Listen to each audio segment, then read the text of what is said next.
શું તમે ક્યારેય કોઈને સંપૂર્ણ પ્રેમ કર્યો છે અને તેમ છતાં તેમને ગુમાવ્યા છે?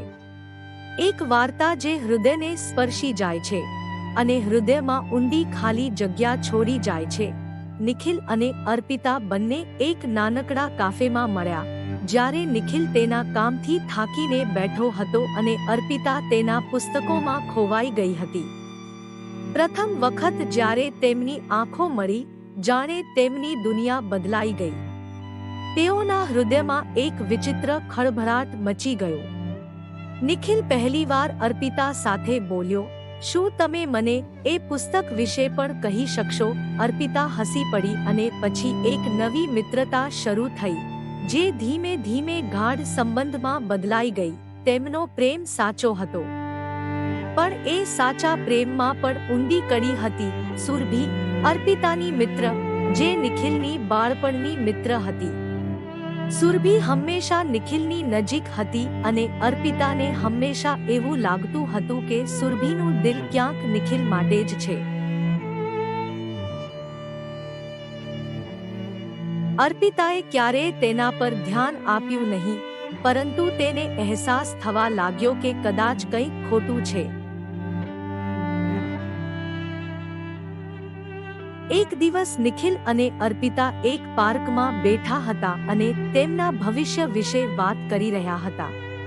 અર્પિતાએ નિખિલને પૂછ્યું, "શું તું મને ખરેખર પ્રેમ કરે છે?" નિખિલે ખચકાટ વગર જવાબ આપ્યો, "હા, હું તને ખૂબ પ્રેમ કરું છું. તું જ મારી દુનિયા છે." પણ અર્પિતાની આંખોમાં એક પ્રશ્ન હતો, "શું તમે મને સંપૂર્ણ રીતે સ્વીકારી શકશો?" નિખિલ થોડીવાર ચૂપ રહ્યો. પછી બોલ્યો, "હા, તને પ્રેમ કરવો એ મારા માટે સૌથી સહેલી વાત છે." પરંતુ શું તે સાચું હતું? કોઈ દિવસ અર્પિતાને ખબર પડી કે નિખિલ અને સુરભી વચ્ચે ગાઢ સંબંધ છે.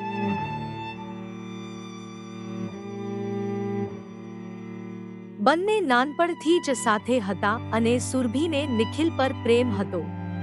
આ સત્ય અર્પિતાના હૃદયમાં ઊંડો ઘા છોડી ગયો. જ્યારે તેણીએ નિખિલને આ વિશે પૂછ્યું ત્યારે તેણે કહ્યું, "હું તને પ્રેમ કરું છું, પરંતુ હું સુરભીને ક્યારેય ભૂલી શકતો નથી." આ જવાબ અર્પિતાના દિલમાં બરફની જેમ થીજી ગયો. સમય વીતતો ગયો અને અર્પિતાએ પોતાના પ્રેમને છુપાવીને નિખિલથી દૂર જવાનું નક્કી કર્યું. પણ અર્પિતા વિના નિખિલની દુનિયા અસ્તવ્યસ્ત થઈ ગઈ હતી. તેને દરેક જગ્યાએ અર્પિતાની યાદો હતી, પણ તે એ પણ સમજતો હતો કે તેણે ક્યારેય તેને યોગ્ય રીતે પ્રેમ કર્યો નથી. એક દિવસ અર્પિતા નિખિલને છેલ્લી વાર મળી. "તમે મને માફ કરી શકો છો?" નિખિલે પૂછ્યું. અર્પિતાની આંખોમાં આંસુ હતા અને કહ્યું, "મેં ક્યારેય તમારી સામે કોઈ દ્વેષ રાખ્યો નથી, પણ હવે મને મારી જાતે જીવવાનો મોકો જોઈએ છે."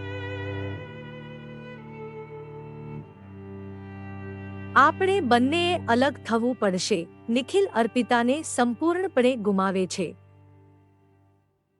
અને તેને સમજાય છે કે કેટલીકવાર આપણે કેટલીક વસ્તુઓનું મહત્વ તેમને ગુમાવ્યા પછી જ સમજીએ છીએ. પણ હવે કંઈ પાછું લઈ શકાતું ન હતું. તેમની વચ્ચેનો પ્રેમ હવે માત્ર યાદો બનીને રહી ગયો હતો. અર્પિતા ચાલી ગઈ અને નિખિલ હવે એકલો હતો, પણ પાઠ સાથે. પ્રેમ સાચા દિલથી કરવો જોઈએ, કારણ કે અધૂરો પ્રેમ હંમેશા દુઃખ આપે છે. શું તમે ક્યારેય તમારો પ્રેમ ગુમાવ્યો છે? શું તમે ક્યારેય અનુભવ્યું છે કે પ્રેમમાં કંઈક અધૂરું રહી જાય છે? જો તમને અમારી વાર્તા પસંદ આવી હોય, તો તેને તમારા મિત્રો સાથે શેર કરો અને અમારી ચેનલને લાઈક, શેર અને સબસ્ક્રાઇબ કરવાનું ભૂલશો નહીં. પ્રેમનું સત્ય ક્યારેય સરળ હોતું નથી અને આ દુનિયામાં પ્રેમ હંમેશા અધૂરો રહે છે.